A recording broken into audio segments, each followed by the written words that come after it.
NCERT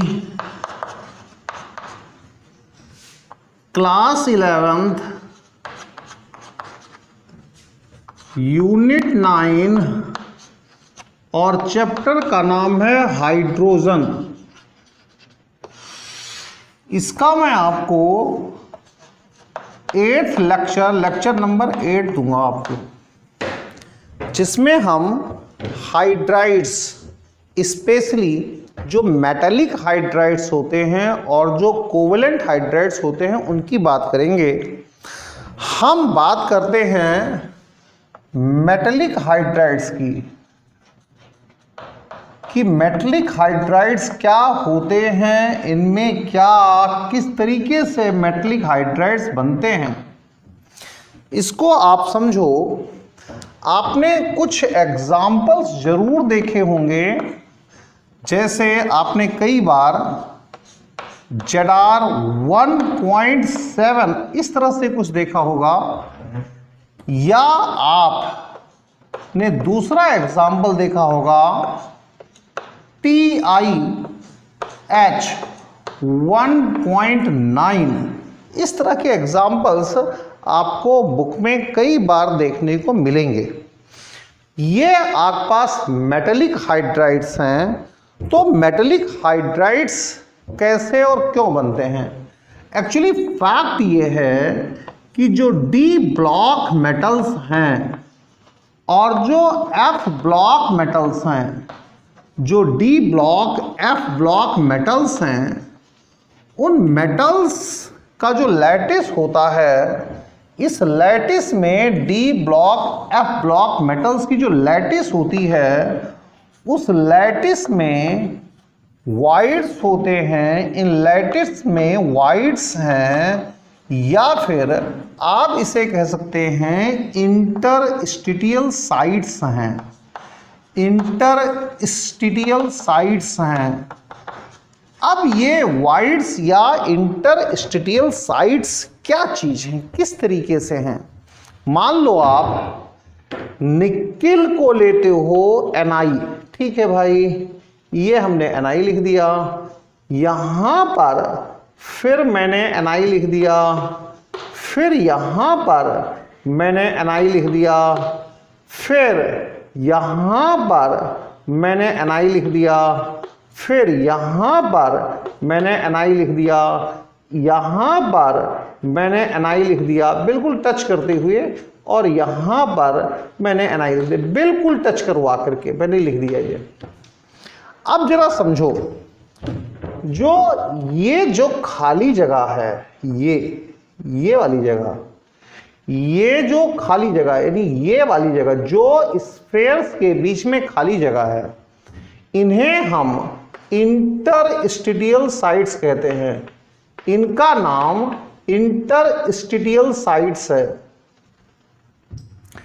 अब इन interstitial sites, या फिर आप इन्हें वाइड्स भी कह सकते हो, दूसरा नाम भी दे सकते हो, इनका नाम वाइड्स भी दे सकते हो। जो इंटरस्टिशियल साइट्स हैं, इंटरस्टिशियल साइट्स जो हैं, उन इंटरस्टिशियल साइट्स में या जो वाइड्स हैं, इन इंटरस्टिशियल साइट्स या फिर वाइड्स में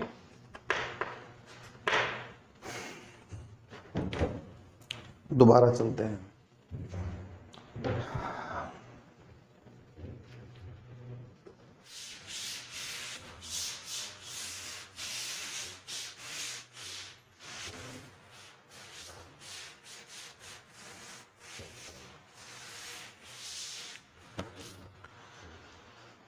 मैं आपको पढ़ाऊंगा एनसीईआरटी का 11th क्लास का यूनिट 9 हाइड्रोजन चैप्टर, और इसमें मैं 8th लेक्चर देने जा रहा हूं।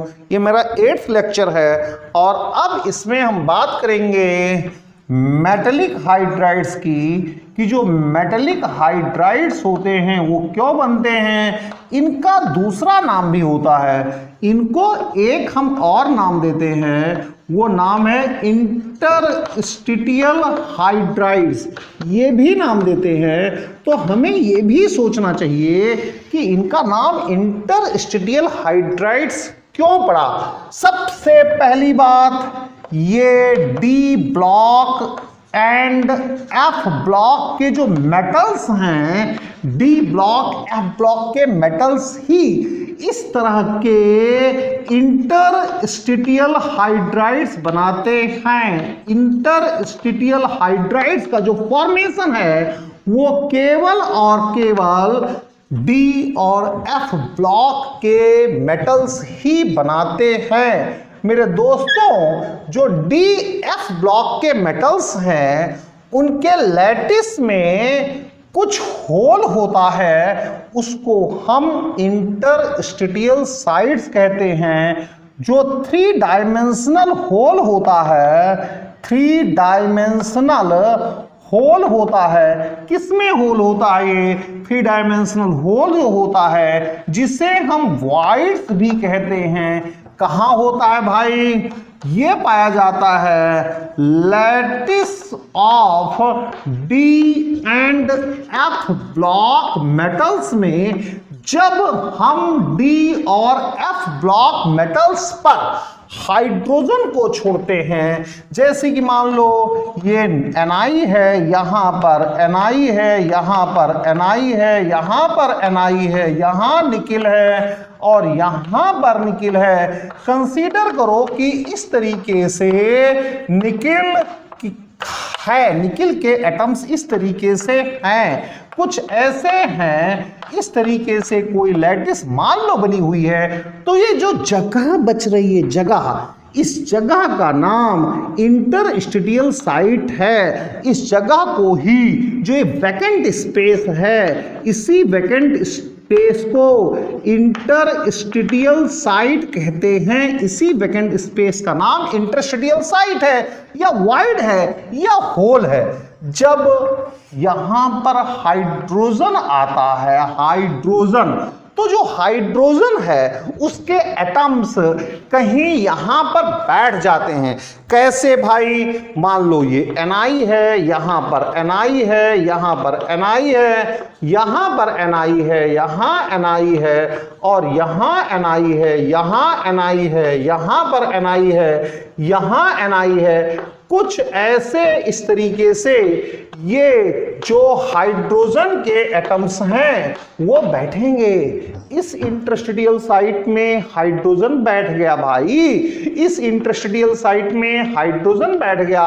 तो जो हाइड्रोजन के एटम्स हैं वो इंटरस्टिशियल साइट्स को ऑक्युपाई कर लेते हैं। इसका मतलब है कि interstitial sites are occupied by hydrogen. Interstitial sites, interstitial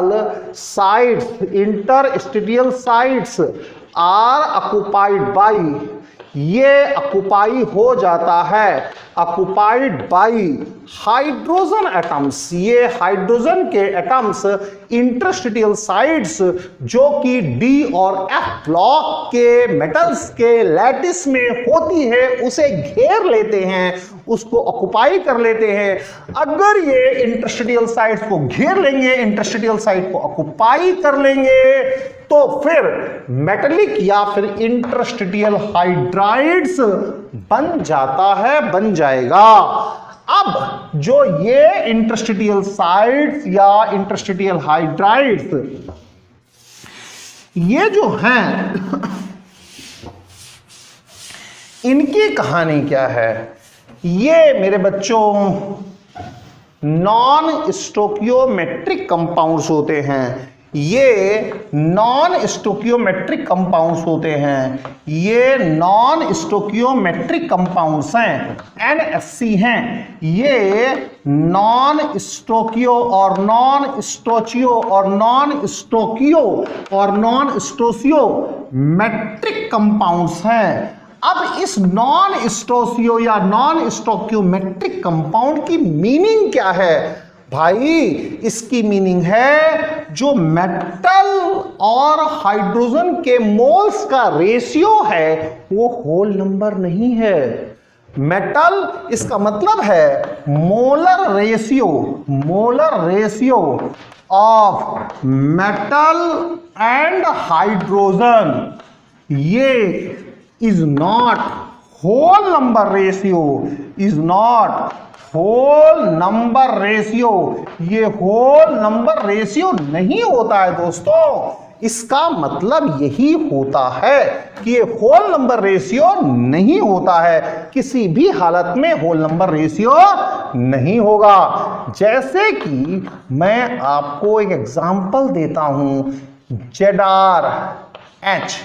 अगर यहां पर X ले लें तो जो X की वैल्यू है वो X की वैल्यू 1.3 से 1.75 तक हो सकती है।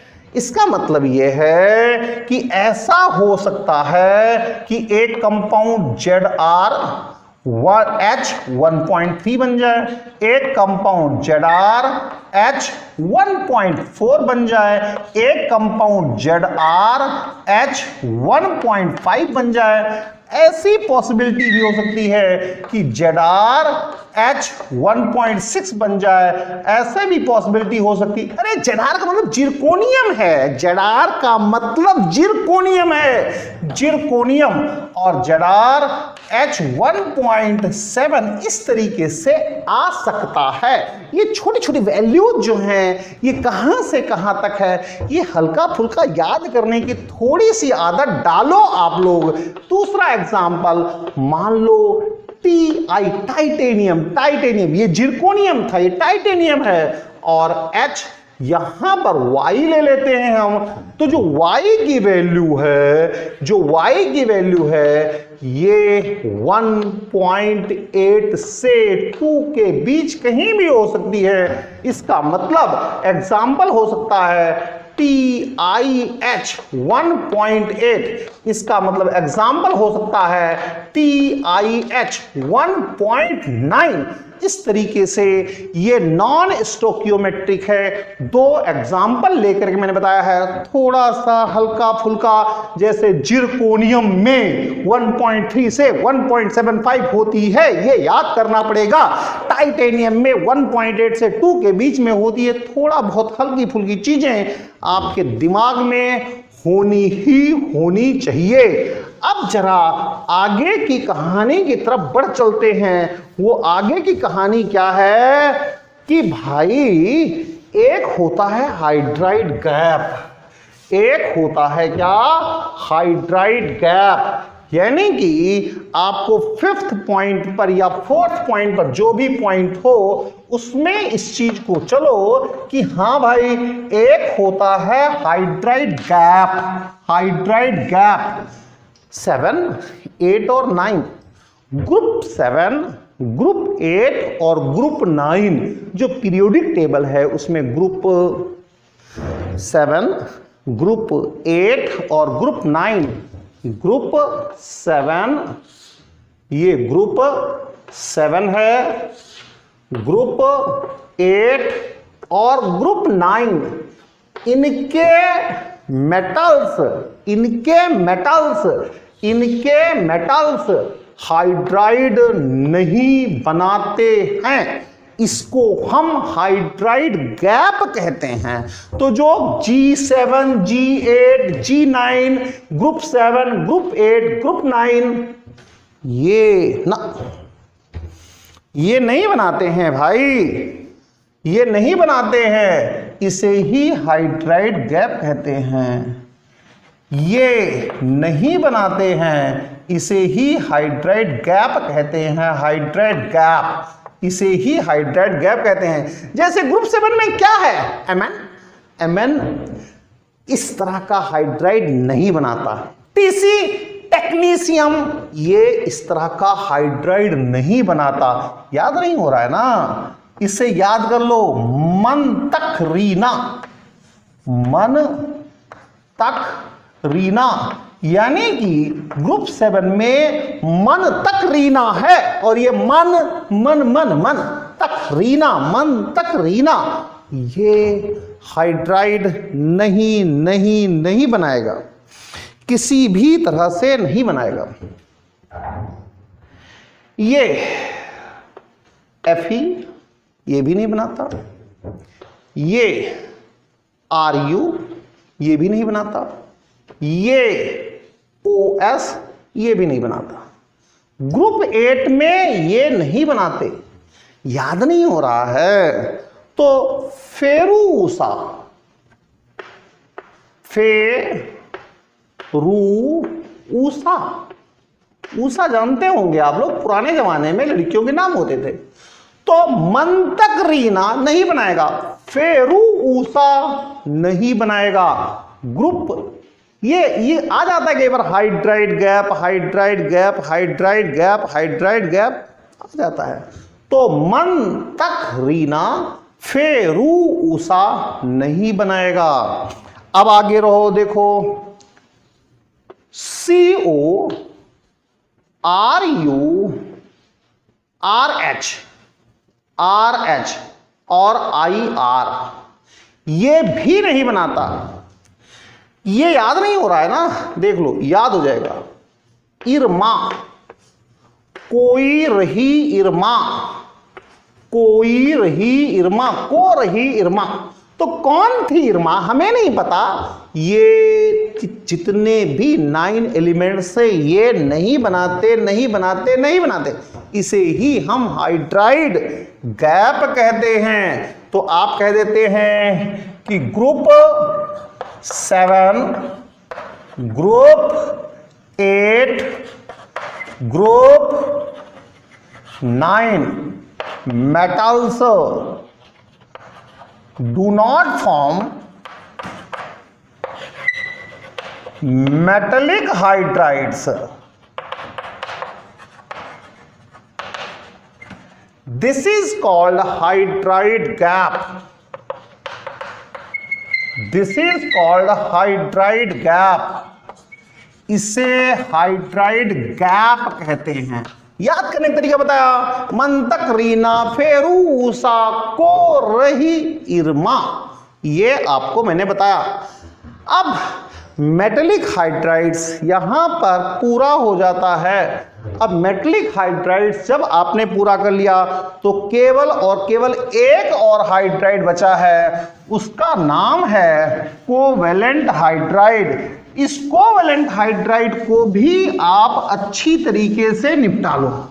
इस कोवेलेंट हाइड्राइड को भी आप अच्छी तरह से निपटा लो, कोई खास दिक्कत नहीं भाई।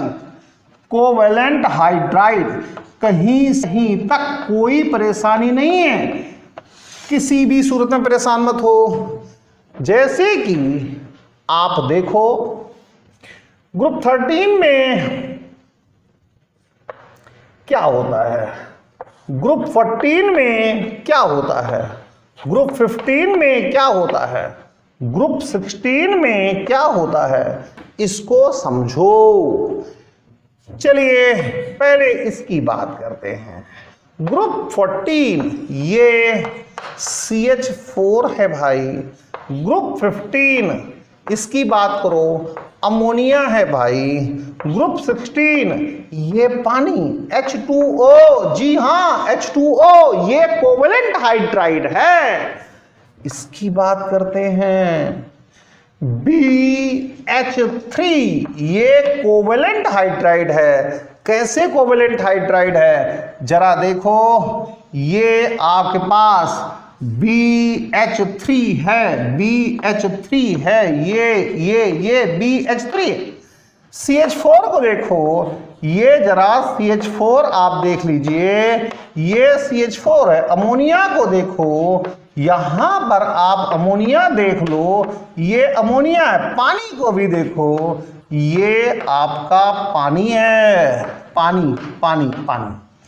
अब आप देखिए इसके पास इलेक्ट्रॉन्स, इसके पास इलेक्ट्रॉन्स देखो, यहां पर इलेक्ट्रॉन्स तो 6 ही हुए ना, 6 इलेक्ट्रॉन्स। यहां पर जरूर आपको 8 इलेक्ट्रॉन्स दिख रहे हैं, ठीक है भाई, 8 इलेक्ट्रॉन्स हैं यहां पर। यहां पर देखो, यहां पर भी 8 इलेक्ट्रॉन्स तो हैं, जरूर है, 8 इलेक्ट्रॉन्स हैं, जरूर हैं। लेकिन ये और ये लोन पेयर है, ये लोन पेयर है, यहां पर भी ये लोन पेयर है। तो अगर लोन पेयर होता है किसी भी कोवेलेंट हाइड्राइड में, अगर लोन पेयर है, लोन पेयर है, लोन पेयर है, लोन पेयर है, तो उसे हम इलेक्ट्रॉन रिच हाइड्राइड कहेंगे। उसका नाम इलेक्ट्रॉन रिच हाइड्राइड है। किसी भी कोवेलेंट हाइड्राइड में जहां कोवेलेंट बॉन्ड हो, इलेक्ट्रॉन रिच हाइड्राइड है, इलेक्ट्रॉन रिच हाइड्राइड है। इसमें 8 इलेक्ट्रॉन है, साथ में लोन पेयर भी नहीं है। अगर ऐसा सीन आता है जहां पर लोन पेयर तो ना हो भाई, लेकिन 8 इलेक्ट्रॉन पूरे हो रहे हों, तो वहां पर उसे हम कहेंगे इलेक्ट्रॉन प्रिसाइज हाइड्राइड। बिल्कुल ना कम ना ज्यादा, ना इधर ना उधर। और भाई साहब जहां पर 6 ही इलेक्ट्रॉन हो उसे हम इलेक्ट्रॉन डेफिशिएंट हाइड्राइड कहते हैं, उसे इलेक्ट्रॉन डेफिशिएंट हाइड्राइड कह देते हैं। इस तरीके से ये कोई बहुत बड़ी बात नहीं है भाई साहब, कोवेलेंट बॉन्ड होना चाहिए। जैसे कि ग्रुप 13 BH3 बना दिया मैंने, BH3 बना दो, लेकिन 6 इलेक्ट्रॉन है तो इलेक्ट्रॉन डेफिशिएंट हाइड्राइड है। मीथेन बना दिया, 8 इलेक्ट्रॉन है, कोई लोन पेयर नहीं, कोई झगड़ा झंझट नहीं है, इलेक्ट्रॉन प्रिसाइज है, कोई दिक्कत नहीं है। आपको जब मैं आगे चला 15-16 में, तो यहां पर लोन पेयर बच गया, यहां पर लोन पेयर बच गया। 8 इलेक्ट्रॉन है लेकिन लोन पेयर भी है, तो ऐसी कंडीशन में इलेक्ट्रॉन रिच हाइड्राइड कह दिया। यहां पर हाइड्राइड फिनिश हो गया। Thank you very much, thanks a lot.